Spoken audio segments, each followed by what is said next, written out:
Bonjour et bienvenue sur cette petite vidéo rapide sur l'impression 3D.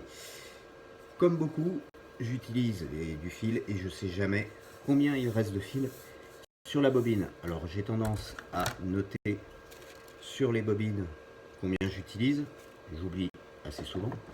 Le problème c'est qu'au moment de l'impression, si on lance des grosses impressions, en pleine nuit ça s'arrête, il faut aller changer la bobine, on ne la change que le lendemain, ça peut faire des reprises.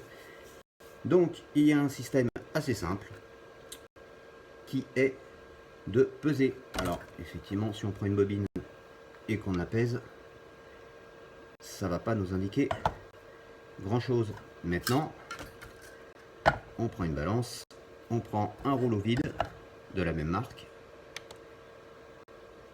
on la met à 0 et on obtient le poids restant de fil sans débobiner, sans rien.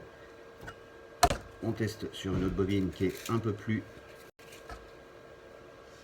de la moitié. Sur 1 kg, on a 632 grammes. Voilà, c'est très simple, pas besoin de débobiner, de mesurer, quoi que ce soit. Sur le site du fabricant, on sait à peu près combien de mètres par kilo.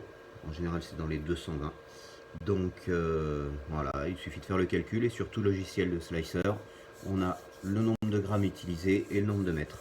Donc plus besoin de s'ennuyer à essayer de mesurer combien il reste dans chaque bobine. La prochaine vidéo, je vous montrerai l'utilisation d'une buse 1 mm pour imprimer des pièces très rapidement, avec une qualité qui n'est pas si mauvaise que ça.